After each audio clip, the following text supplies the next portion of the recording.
I can still feel the sting of that cold winter draft sliding under my front door, carrying the faint smell of rain and something heavier. Fear. Maybe, while I stood frozen in my own dining room, staring at the place where my life would soon implode. The overhead light flickered, catching the edge of my reflection in a wine glass I hadn't meant to hold so tightly. My pulse was loud enough to drown out the quiet hum of the refrigerator.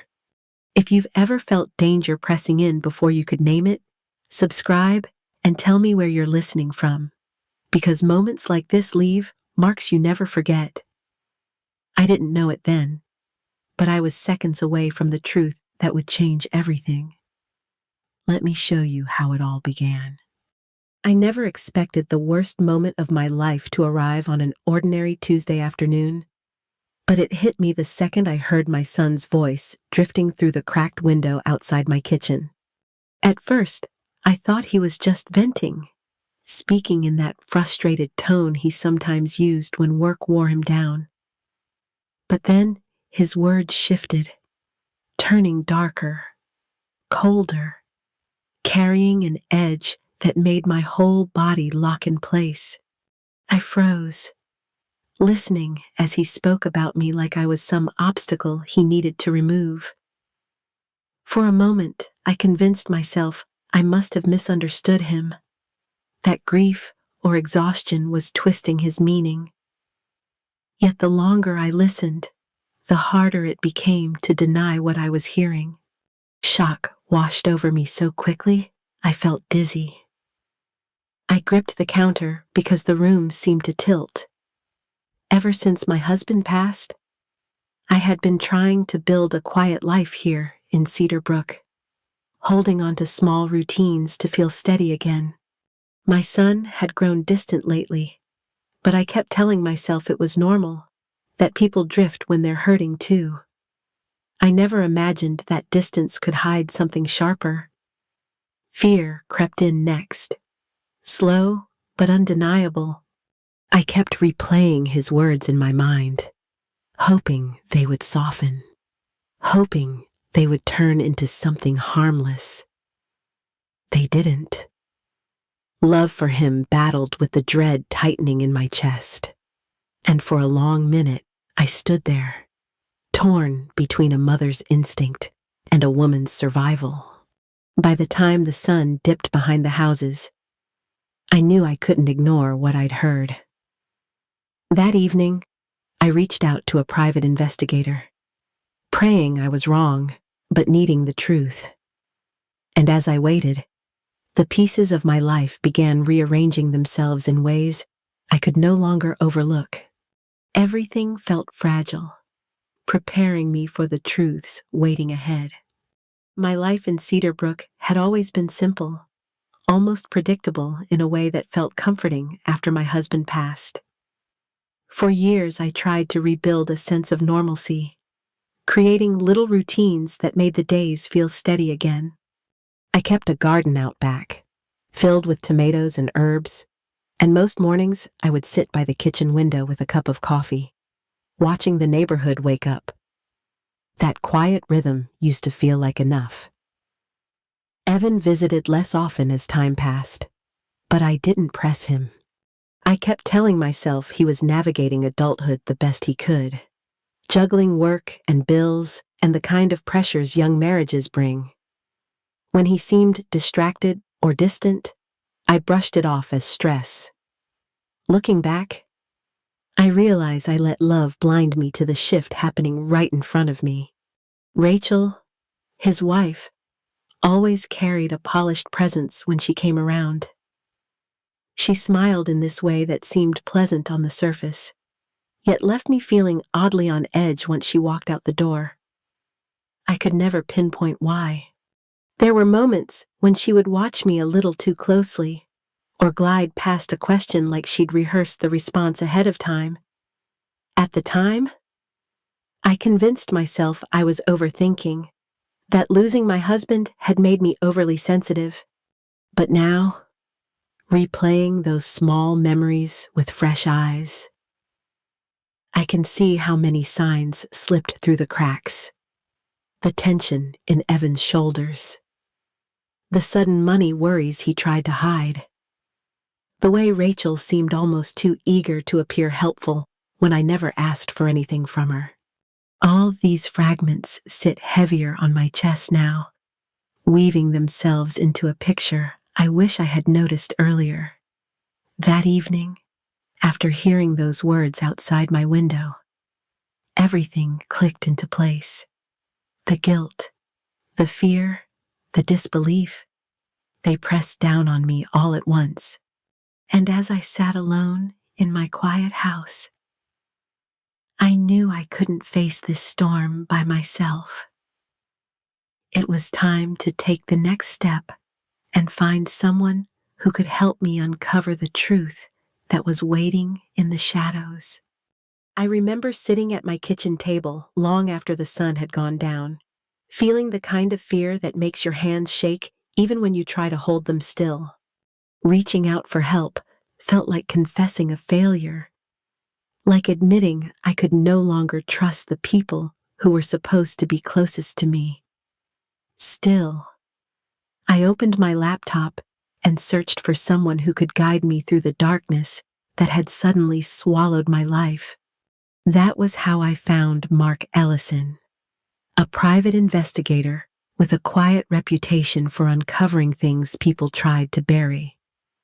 When I walked into his small office the next morning, I felt exposed, as if every insecurity I carried had followed me inside.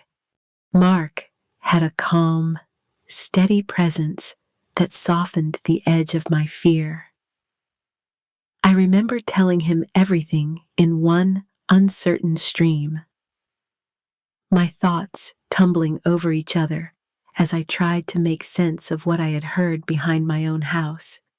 Instead of reacting with shock or disbelief, he listened with this patient focus that made me feel grounded for the first time since that night. He started his work almost immediately, sorting through public records, old employment histories, and the digital traces people leave behind without realizing it. I watched the way his eyes narrowed when he found something that didn't fit. At first, he kept his thoughts close, almost as if he wanted to confirm the patterns before speaking them aloud. But eventually, he leaned back, took a breath, and told me there was something off about Rachel's past. The words felt like a punch to the chest. I had trusted her. I had opened my home to her. And now Mark was showing me evidence that the woman I thought I knew had hidden entire pieces of her life. My mind raced with every memory, every smile that suddenly seemed too practiced, every moment I had brushed off as nothing. Shock washed over me first, then fear, then a stronger emotion I didn't expect: determination.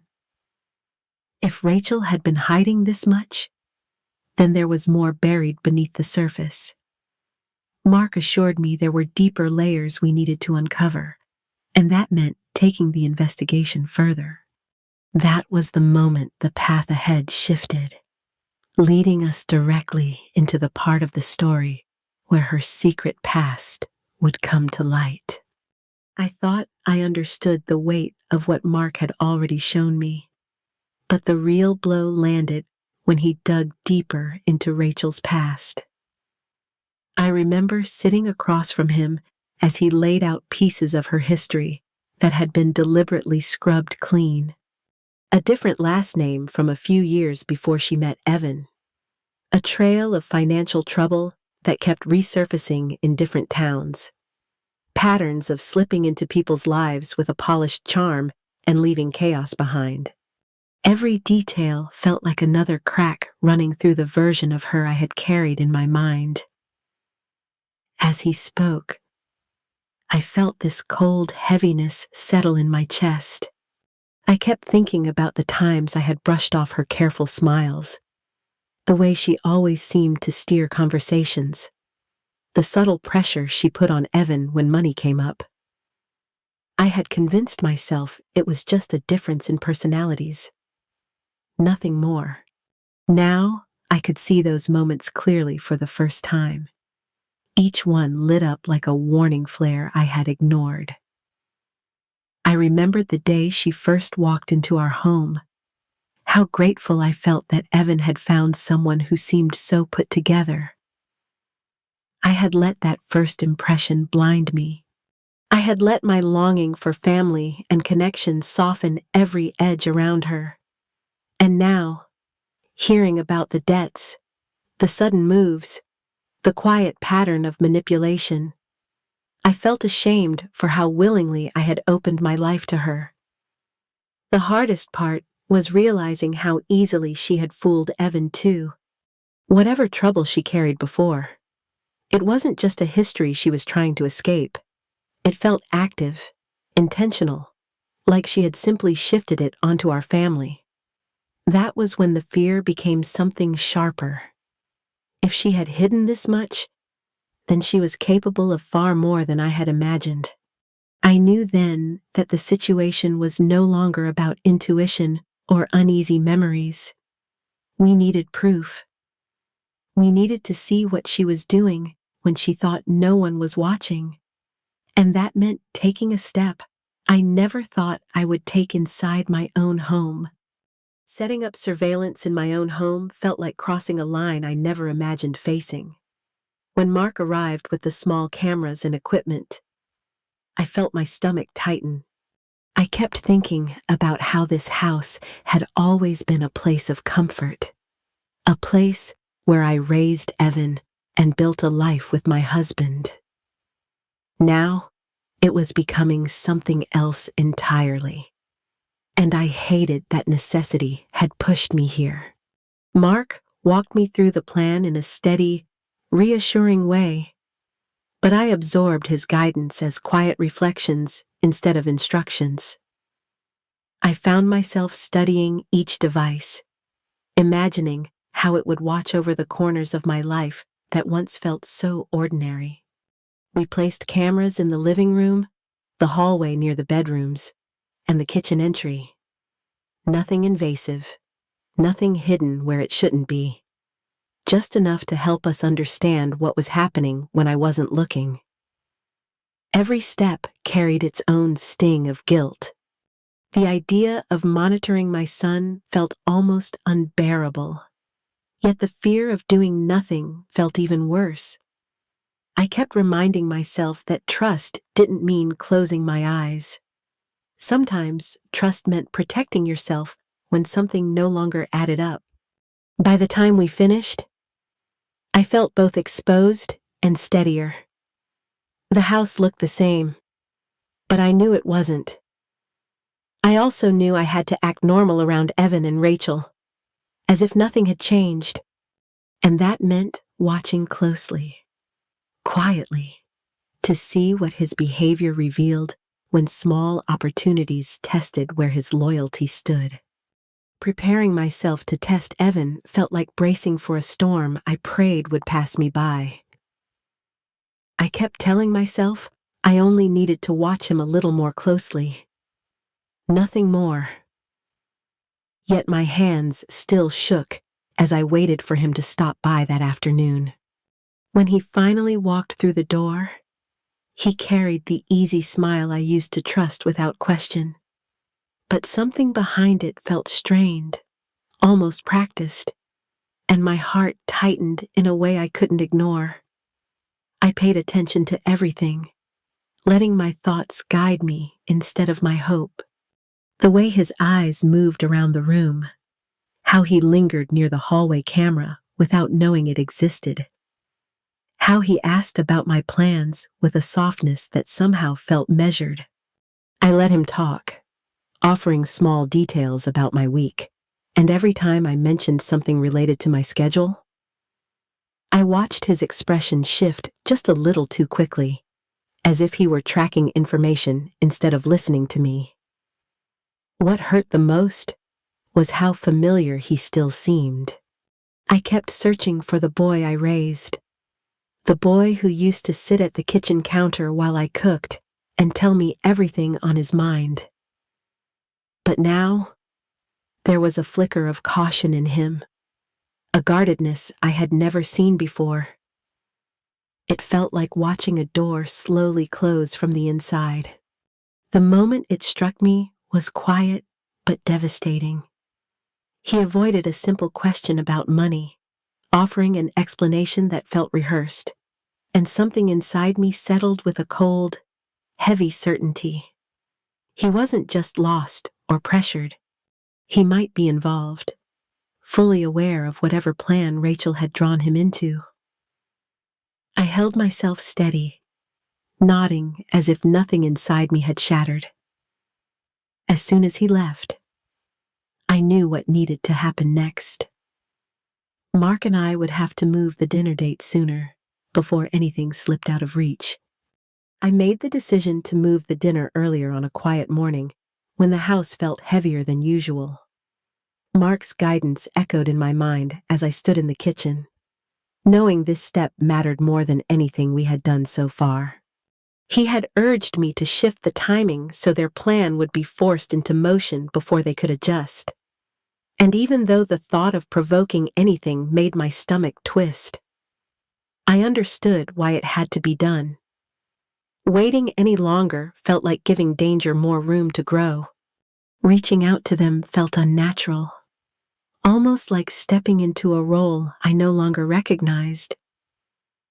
I kept my voice steady, letting the words fall out as if I were simply eager to see them sooner, and I tried to ignore how false it all felt. Every part of me wanted to tremble, but I knew I had to appear calm, predictable. The same mother they thought they understood. Pretending everything was normal became its own kind of strain, tightening around my ribs as the day went on. Once the change was set, the air in my home shifted. It felt as if a quiet trap had been set beneath the floorboards, invisible but present with every breath I took. I kept replaying Evan's guarded expressions, Rachel's polished smile, and the dread that settled deeper each time I imagined what they might be planning. All I could do now was follow through. The dinner was coming sooner than they expected, and with it, the moment where everything would either break apart or finally make sense. I spent the whole afternoon moving through my house as if I were floating outside my own body, trying to keep my hands from shaking as I set the table and straightened the living room. The soft glow from the lamps felt too warm, almost artificial, and every familiar sound in the house, the hum of the refrigerator, the faint tick of the hallway clock, seemed amplified. I kept telling myself to breathe, to hold steady, to remember the plan Mark and I had agreed on, but the weight of what might unfold tonight pressed into my chest like a stone I couldn't lift. When Evan and Rachel arrived, the shift in the air was immediate. Rachel stepped in with a sweetness that felt painted on. Her smile stretched a little too tight, her voice a little too bright. She moved through the house the way someone might move through a place they already felt they owned, her eyes flicking over the lights, the corners, the hallways. I noticed the way she kept smoothing the front of her blouse, how her fingers twitched when she thought no one was watching. It was as if she were waiting for something to click into motion. Evan seemed distracted, almost dazed. He hugged me with a stiffness that made my stomach twist, and when I looked into his eyes, I saw a flicker of confusion, like he was trying to remember a script and feared he was already forgetting his lines. I kept my voice gentle, steady, acting as though nothing in the world was wrong, even though my pulse thudded loud enough that I wondered if they could hear it. At the table, every clink of silverware scraped against my nerves. I watched Rachel offer compliments about the food with exaggerated enthusiasm. Watched Evan nod along without really tasting anything. Their glances toward each other felt coded, subtle, almost mechanical. I caught moments, tiny ones, when Rachel's expression slipped, revealing a tense anticipation beneath her charm. It was as if she were waiting for some signal, some moment when everything she had prepared would fall into place. I felt anger coil beneath my fear, not sharp, but heavy, like a truth I could no longer hide from. I kept thinking about the boy I raised, the man he became, and whether he understood the depth of the danger around him, or if he was part of it by choice. The guilt of even wondering that burned through me, but I couldn't deny what I had already seen. As the evening edged forward, the air grew tighter, heavier. Something was building, an unseen current pushing us all toward the edge of a moment none of us could escape. And just as Rachel's eyes darted toward the hallway, as if expecting something to happen there, I felt the world narrow into a single, trembling breath. The next second was the one where everything would break. The moment shattered without warning. 1 second, I was watching Rachel's eyes dart toward the hallway, and the next, the front door exploded open under a rush of pounding footsteps and shouts. The whole room seemed to contract around me as law enforcement flooded the house, their presence sudden and overwhelming. Even though I had prepared myself for something dangerous, the force of it still jolted through me. My breath caught, my hands froze against the table, and for a heartbeat I couldn't move at all. Everything blurred into noise and motion. I saw Evan stumble back in shock, his face drained of color. Rachel's reaction was nothing like his. Her sweet composure cracked instantly, replaced by a flicker of calculation and then raw panic. I watched her eyes race across the room, searching for whatever she thought would save her. And in that frantic moment, I understood how deep her plan had gone. She hadn't only set something in motion against me, she had set a trap for my son, one designed to collapse neatly around him the second she needed a scapegoat. But the reversal came just as fast. The officers uncovered items in her purse and jacket, things she never expected anyone to see. Documents, traces of money transfers, pieces of a larger scheme she had woven long before tonight. When they turned their attention to her, the shock on her face broke whatever breath I had left in my lungs. Evan wasn't the target anymore. He was a pawn she had planned to sacrifice. As the chaos settled into a heavy silence, I stood in the wreckage of my dining room, trembling but still upright, knowing this was only the beginning of understanding who had really been pulling the strings. The house was still trembling from the raid when I felt someone step closer. Someone who didn't carry the same chaotic energy as the rest. I remember turning toward him slowly, still shaken, still trying to understand what had just happened inside my own dining room. He introduced himself with a calm firmness. And even though I won't repeat his exact words, I understood immediately that he wasn't just another officer. There was a weight behind his presence, the kind that suggested he had been following Rachel's trail long before I ever suspected anything. As he spoke, pieces of this nightmare shifted into place. He explained how Rachel had been tied to a network that thrived on exploiting vulnerable families, weaving themselves into their lives under the guise of charm and stability. Hearing that made something inside me tighten. All those uneasy moments I had brushed aside. all the strange inconsistencies I had forced myself to overlook. They weren't just my imagination. I hadn't conjured a threat out of loneliness or fear. It had been real from the start. He told me that Evan and I were never the true targets. We were simply convenient stepping stones, part of a pattern Rachel had followed before. That realization hit me with a strange mix of relief and dread. Relief that my instincts weren't wrong. Dread that we had been inches from becoming footnotes in someone else's scheme.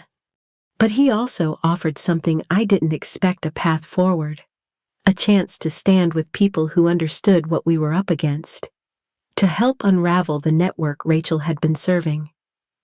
In that moment, I felt myself shift from being swept along by fear to planting my feet firmly on the ground.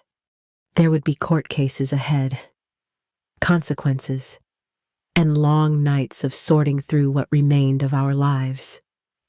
I could already feel the weight of it settling on my shoulders as I took a steady breath and prepared for what came next. The weeks after the raid felt strangely slow, as if time itself had grown heavy. I found myself sitting in courtrooms more often than in my own living room, listening as the charges against Rachel were laid out piece by piece. Fraud, conspiracy, identity violations. Each count felt like a reminder of how deeply she had embedded herself into our lives. I remember watching her across the room, no longer polished or in control, and feeling a complicated mix of relief and exhaustion settle over me. As investigators pulled on one thread after another, the larger network began to unravel. Names I had never heard were suddenly tied to Rachel's choices, and arrests followed in cities far from Cedar Brook.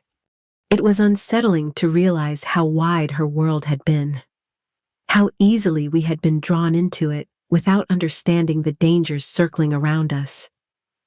The legal process moved slowly. Hearings were postponed, paperwork piled up, and every update brought a fresh wave of emotions. Some days I felt steady, grateful to see justice taking shape. Other days, I felt worn down by the weight of it all, wondering how long it would take before life stopped revolving around court dates and evidence logs. Still, there was a quiet kind of closure forming at the edges. Evan and I talked more, supported each other, and tried to rebuild whatever trust had been shaken. Each step forward reminded me that healing wasn't sudden. It was patient and often painful. As the final hearings approached, I felt something shift inside me, a readiness to look beyond the chaos and understand what this ordeal had truly taught me. In the months after the final hearings, I felt myself slowly learning how to breathe again. The quiet in my house no longer felt threatening, just unfamiliar, and I took that as a small sign that healing had begun. I spent a lot of time thinking about everything that had happened. Not just the danger, but the blind spots I never realized I carried. That reflection became its own kind of purpose. I started speaking with local groups, sharing what I had learned about trust, boundaries, and the subtle patterns people like Rachel used to slip into our lives unnoticed. Even with that purpose, a thin thread of worry stayed with me. I knew the network had lost key players, but I also knew systems like that rarely disappear overnight. Every now and then, I caught myself double-checking my locks or scanning a parking lot a little longer than necessary. It wasn't fear so much as awareness, a reminder that caution doesn't have to mean living in the dark. Evan and I continued rebuilding our relationship, choosing honesty even when it was uncomfortable. That, more than anything, grounded me. It reminded me that recovery isn't a straight line. It's a slow, steady return to yourself.